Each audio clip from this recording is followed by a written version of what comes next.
आज हम चर्चा करने जा रहे हैं फिजिक्स का एक चैप्टर जिसका नाम है गति और बल। यह चैप्टर हमने लुसेंट, करोन और यूथ कंपटीशन तीनों बुक को मिला करके तैयार किए हैं। इसमें लुसेंट और करोन के प्रत्येक लाइन बाय लाइन क्वेश्चन दिया गया है। अतः इस प्रश्न को पढ़ लेने के बाद लगभग किसी भी कंपटीशन के एग्ज़ाम में गति और बल चैप्टर के कोई भी क्वेश्चन नहीं छूटेंगे, क्योंकि इस चैप्टर में लुसेंट और करोन दोनों बुक का line by line question answer दिया गया है। चलिए आइए अब देखते हैं क्वेश्चन जो हमने तैयार किया है। अगर अच्छा लगे तो लाइक और कमेंट्स ज़रूर कीजिएगा। चलिए देखते हैं। पहला प्रश्न है, जब एक वस्तु की स्थिति किसी दूसरी वस्तु के सापेक्ष समय के साथ नहीं बदलती है तो कहलाती हैं। ऐसी स्थिति में यह विराम में कही जाती हैं। जब एक वस्तु की स्थिति किसी दूसरी वस्तु के सापेक्ष समय के साथ निरंतर बदलती हैं तो वह गति में कही जाती हैं। वे भौतिक राशियां जिन्हें व्यक्त करने के लिए केवल परिमाण की आवश्यकता होती है, दिशा की नहीं, उसे अदिश राशि कहते हैं। वे भौतिक राशियां जिसे व्यक्त करने के लिए परिमाण और दिशा दोनों की आवश्यकता होती हैं वह सदिश राशि हैं।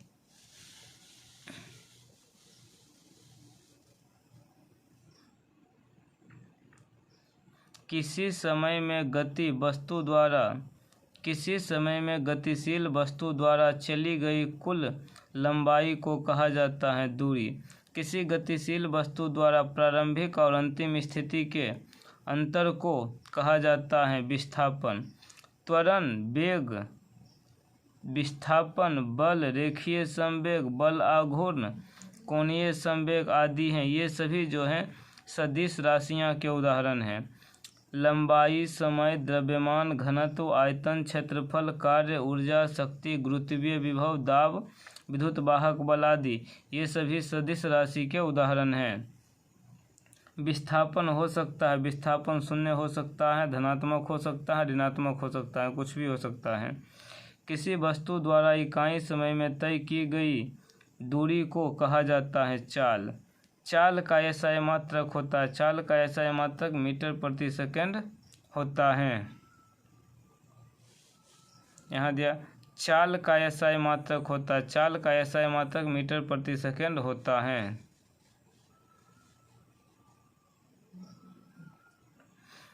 अब किसी वस्तु द्वारा इकाई समय में निश्चित दिशा में तय की गई दूरी को कहा जाता है, निश्चित दिशा में तय की गई दूरी को वेग कहा जाता है।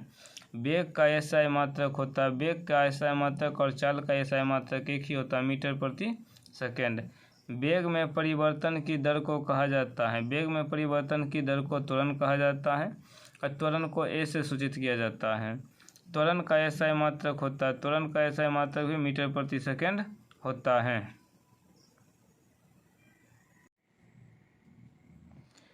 ऋणात्मक त्वरण को कहा जाता है, ऋणात्मक त्वरण को मंदक कहते हैं। एक समान वेग से गतिशील पिंड का त्वरण होता है, 0 होता है। किसी वस्तु द्वारा वृत्ताकार मार्ग पर की जाने वाली गति को कहते हैं वृत्तीय गति कहते हैं। रेखीय वेग और कोणीय वेग में संबंध बतावें, तो रेखीय वेग और कोणीय वेग में संबंध होता है v बराबर ओमेगा आर। v का मतलब रेखीय वेग, ओमेगा का मान कोणीय वेग, आर का मतलब होता है त्रिज्या। गति का नियम किसने दिया? गति का नियम न्यूटन ने दिया। न्यूटन ने किस पुस्तक में अब गति के नियम को प्रस्तुत किया? तो न्यूटन ने मैथमेटिसिया प्रिंसिपिया में गति के नियम को प्रस्तुत किया। इस नियम को न्यूटन ने 1687 ईस्वी में प्रकाशित किया था। प्रत्येक वस्तु अपनी विरामावस्था में या एक सरल रेखा से एक समान गति की अवस्था में तब तक रहती हैं जब तक कि उस पर कोई बाह्य बल कार्य न करे। यह न्यूटन गति का पहला नियम होता है। गैलीलियो का नियम या जड़त्व का नियम किसे कहते हैं? तो न्यूटन गति के प्रथम नियम को गैलीलियो का नियम या जड़त्व का नियम कहते हैं। कोई वस्तु सदा किसके कारण अपनी स्थिति एक समान बनाए रखना चाहती है? तो जड़त्व के कारण। जड़त्व कितने प्रकार के होते हैं? जड़त्व 2 प्रकार के होते हैं। एक होता है विराम जड़त्व, दूसरा होता है गति जड़त्व। वस्तु का वह गुण जिसके कारण वह विरामावस्था में रहना चाहती हैं क्या कहलाती हैं? विराम जड़त्व कहलाती हैं। रुकी हुई बस या रेलगाड़ी में खड़ा व्यक्ति गाड़ी के अचानक चलने पर पीछे की ओर गिरने लगता है, किसके कारण? विराम जड़त्व के कारण। किसी कोट या कंबल की धूल को डंडे से झाड़ा जाता है तो वह गिर जाता है, किसके कारण? विराम जड़त्व के कारण। कोई गतिशील वस्तु गति की अवस्था में रहना चाहती हैं, किसके कारण? गति जड़त्व के कारण।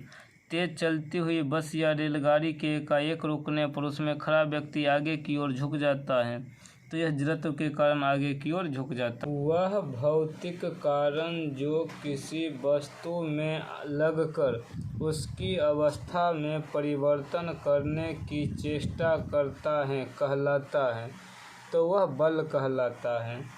द्रव्यमान और त्वरण के गुणनफल को कहते हैं तो द्रव्यमान और त्वरण के गुणनफल को बल कहते हैं।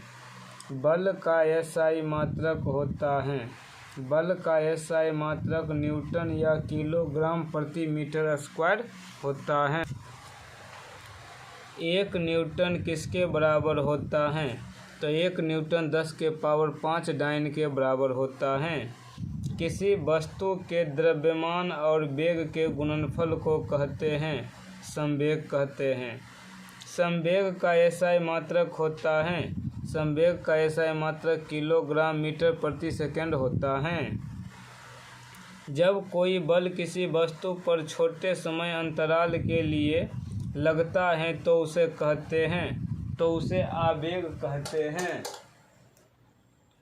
आवेग का एसआई मात्रक होता है। आवेग का एसआई मात्रक न्यूटन सेकंड होता है। बल आघूर्ण का एसआई मात्रक होता है। बल आघूर्ण का एसआई मात्रक न्यूटन मीटर होता है। आगे देखते हैं। उत्तोलक कितने प्रकार के होते हैं? उत्तोलक 3 प्रकार के होते हैं। नींबू निचोड़ने की मशीन सरौता किस श्रेणी का उत्तोलक है? तो ये दोनों द्वितीय श्रेणी का उत्तोलक हैं। हल, चिमटा, मनुष्य का हाथ आदि किस श्रेणी का उत्तोलक है? तो ये तृतीय श्रेणी का उत्तोलक हैं। दूध से मक्खन अलग करने तथा कपड़ा धोने की मशीन में कौन सा बल कार्य करता है? तो अपकेंद्री बल कार्य करता है। बल द्वारा एक पिंड को एक अक्ष के परितः घुमाने की प्रवृत्ति को कहते हैं तो बल आघूर्ण कहते हैं। बल आघूर्ण का एसआई मात्रक होता है। बल आघूर्ण का एसआई मात्रक न्यूटन मीटर होता है। उत्तोलक, घिरनी, अनंत तल, स्क्रूप जैक आदि किसका उदाहरण है? तो ये सभी सरल मशीन का उदाहरण है। किसी सरल मशीन में स्वतंत्रता पूर्वक घूमने वाले लंबी छड़ को क्या कहते हैं? तो उसको उत्तोलक कहते हैं। जिस निश्चित बिंदु के चारों ओर उत्तोलक की छड़ स्वतंत्रता पूर्वक घूम सकती है वह कहलाता है, वह आलंब कहलाता है। उत्तोलक को उपयोग में लाने के लिए जो बल लगता है उसे क्या कहते हैं? तो उसे आयाम कहते हैं। अब आगे हम अगले पेज में देखते हैं।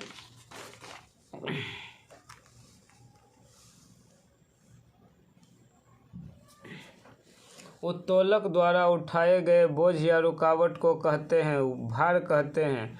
कैंची, पिलास, सिरासी, कील उखाड़ने की मशीन, शीश झूला, साइकिल, ब्रेक, हैंड पंप किसका उदाहरण है?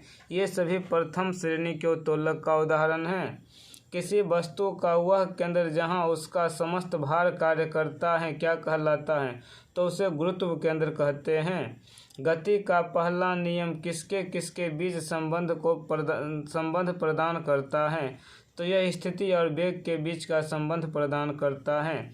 गति का दूसरा नियम संबंधित है तो गति का दूसरा नियम संवेग से संबंधित है। न्यूटन गति के दूसरा नियम किसको समझाने में सहायक है? न्यूटन गति के दूसरा नियम बल के प्रभाव को समझाने में सहायक हैं।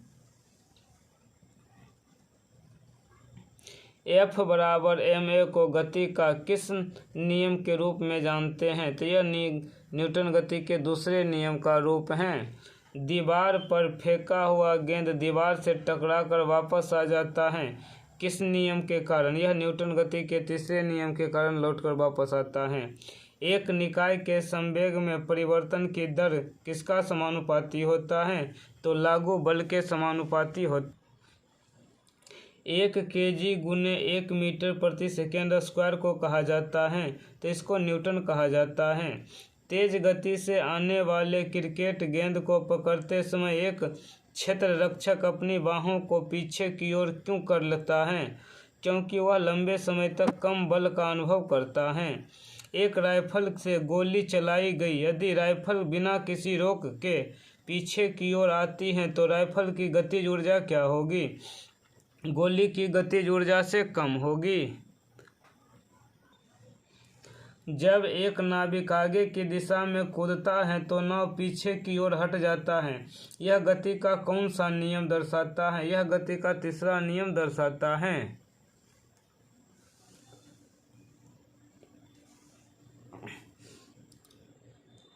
जब एक नाविक आगे की दिशा में कूदता है तब नाव पीछे की ओर हट जाता है। यह गति का कौन सा नियम दर्शाता है? तो यह गति का तीसरा नियम दर्शाता है। रॉकेट लॉन्चिंग किस नियम पर आधारित है? तो रॉकेट लॉन्चिंग तीसरे नियम पर आधारित है। दो वस्तुओं के मध्य बल हमेशा बराबर और विपरीत दिशा में होता है। यह किस नियम पर आधारित है? तो यह तीसरे नियम पर आधारित है। गति का वह रूप जो किसी पिंड को पृथ्वी की सतह के निकट क्षैतिज से किसी कोण पर प्रक्षेपित किया जाता है तो उसे प्रक्षेपीय गति कहते हैं। प्रक्षेपीय गति की आकृति होती है तो प्रक्षेपीय गति की आकृति परवलयाकार होती है। धनुष से छूटा हुआ बाण, हवाई जहाज से गिराया गया बम, तोप से छूटा हुआ गोला आदि का मार्ग कैसा होता है? आदि का मार्ग परवलयाकार होता है, क्योंकि ये सभी प्रक्षेपीय गति हैं। प्रक्षेपीय गति किस प्रकार की गति होती है? तो प्रक्षेपीय गति द्विविमीय गति होती है। किसी वस्तु को अधिकतम दूरी तक फेंकने के लिए कितने डिग्री के कोण पर फेंकना चाहिए?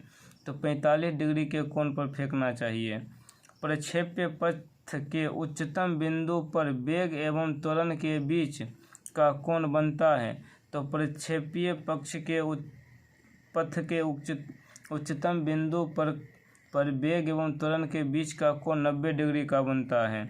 जब कोई वस्तु किसी वृत्ताकार मार्ग पर गति करती है तो उसकी गति कहलाती है, तो उसकी गति वृत्तीय गति कहलाती है।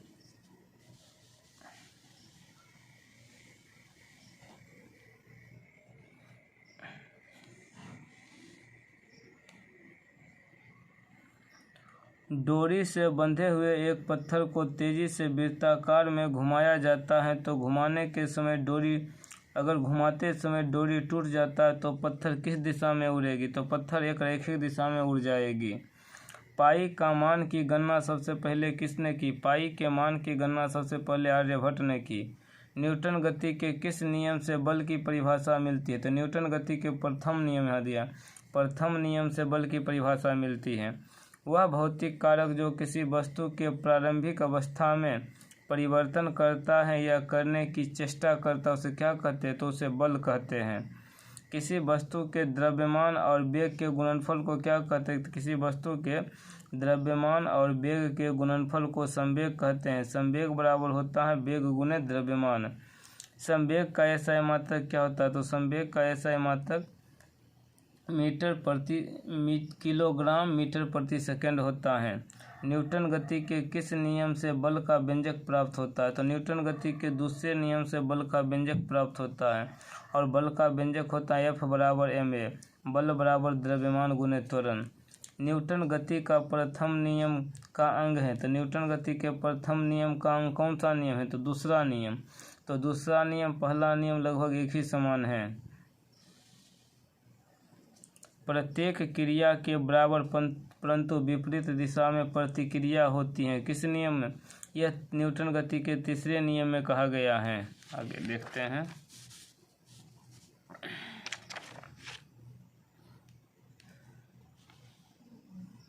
रॉकेट को उड़ाने में न्यूटन गति का कौन सा नियम शामिल है? तो रॉकेट को उड़ाने में न्यूटन गति का तीसरा नियम शामिल है। किसी बाहरी बल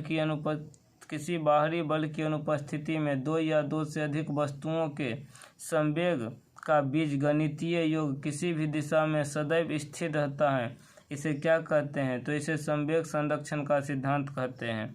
जब कोई बड़ा बल किसी वस्तु पर थोड़े समय के लिए कार्य करता है तो बल तथा समय अंतराल के गुणनफल को बल का क्या कहा जाता है? तो उसे बल का आवेग कहा जाता है। आवेग बराबर होता है बल गुने समय अंतराल। जब कोई वस्तु किसी वृत्ताकार मार्ग पर चलती है तो उस पर एक बल वृत्त के केंद्र की ओर कार्य करता है, उसे क्या कहते हैं? तो उसे अभिकेंद्री बल कहते हैं।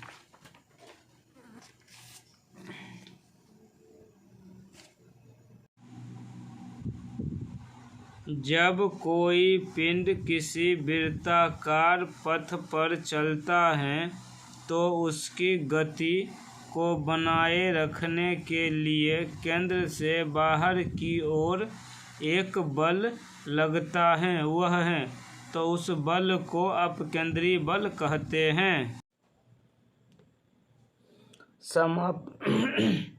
समापन रेखा को पार करने के बाद भी एक धावक भागना जारी रखता है, क्यों? गति जड़त्व के कारण। जड़त्व या ईर्ष्या का नियम किसके द्वारा प्रतिपादित किया गया? न्यूटन। जब एक कार घुमावदार सड़क पर मुड़ती है तो उसमें बैठे यात्री स्वयं पर केंद्र के विपरीत दिशा में एक बल महसूस करते हैं। यह बल किसके कारण होता है? तो जड़त्व के कारण। जब एक गिलास पर रखे गए कार्ड को उंगली से धक्का दिया जाता है तो उस पर रखा सिक्का पानी में गिर जाता है, क्यों? जड़त्व के कारण। यदि एक m द्रव्यमान वाली वस्तु को जमीन से h ऊंचाई तक उठाया जाता है तो वस्तु को उठाने के लिए आवश्यक न्यूनतम बल किसके समान होता है? तो वस्तु के वजन के समान होता है। जब किसी प्रतिरक्षी बल F को विपरीत दिशा में लगाया जाता है तो दोनों दिशाओं के बीच के कोण होगा, तो दोनों दिशाओं के बीच का कोण 180 डिग्री होगा। कौन सी भौतिक इकाइयाँ एक वस्तु की स्थिर या एक समान गति स्थिर को बदलती हैं या बदलने की चेष्टा करती हैं? तो वह बल होता है, यानी बल हो। कोई वस्तु सतत चाल से गति करती है जब इस पर कोई डैश ना लग रहा हो, मतलब डैश में बल भराएगा। कौन प्राकृतिक में कभी अकेले नहीं होता है? बल। एक वस्तु लागू संतुलित बल का प्रभाव है आकृति में परिवर्तन। प्रतिबल का प्रभाव किस पर निर्भर करता है? क्षेत्रफल पर। यदि एक वस्तु दोनों सिरों से पकड़कर नीचे खींची जाती है तो उस पर लागू बल को कहते हैं, तो उस पर लागू बल को खिंचाव कहते हैं। जब दो समान बल किसी निकाय पर और विपरीत दिशा में कार्य कर रहे हो तो निकाय पर लगने वाला बल बन जाता है, तो वह बल 0 बन जाता है। किसी वस्तु को गति में लाने के लिए उसे धक्का देना या खींचना क्या कहलाता है? बल कहलाता है। दो पिंडों के बीच बल सदैव समान और विपरीत होता है।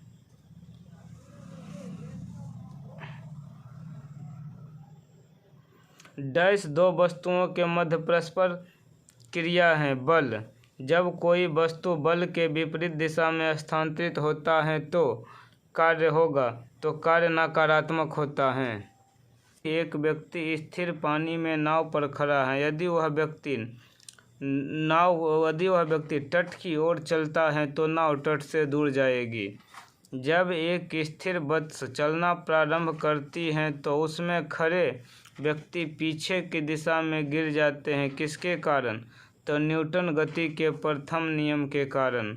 जब बंदूक से गोली छोड़ी जाती है तो बंदूक विपरीत दिशा में धक्का लगाती है, न्यूटन गति के तीसरे नियम के कारण। बल की परिभाषा को किसके द्वारा व्याख्या की जाती है?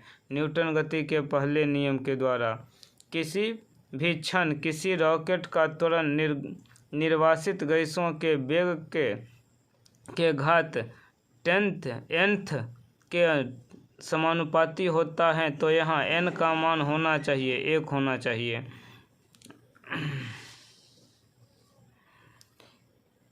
एक 70 kg का आदमी 50 न्यूटन के बल से एक 50 kg के आदमी को धक्का देता है तो 50 kg वाले आदमी ने दूसरे व्यक्ति को कितने बल से धक्का देगा? तो वही 50 न्यूटन बल से धक्का देगा। न्यूटन के नियम कणों के लिए कब अच्छे सिद्ध नहीं होते? जब प्रकाश के वेग के साथ तुलनीय वेग में गति करता है।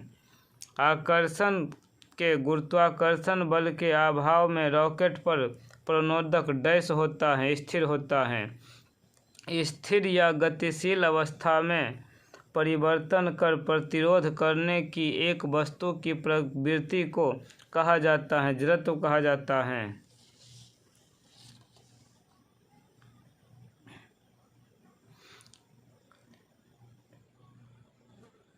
एक ऊंची छलांग लगाने वाले ऊंची छलांग लगाने से पहले कुछ समय तक दौड़ता है, क्यों? गति जड़त्व बढ़ाने के लिए।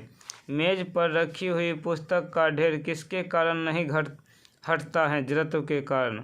और विचलित वस्तुओं के आराम में रहने या समान वेग से चलने की प्रवृत्ति को कहते हैं जड़त्व।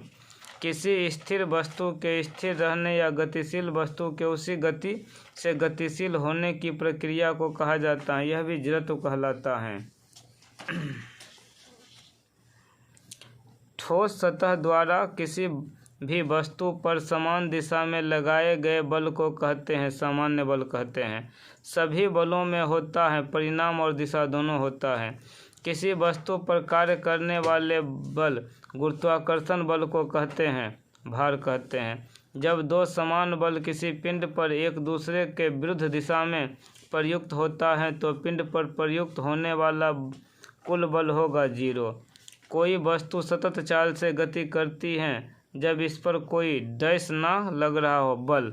इस प्रकार हमारा यह चैप्टर समाप्त हुआ। अगले चैप्टर में हम गुरुत्वाकर्षण चैप्टर के बारे में पढ़ेंगे विस्तार पूर्वक।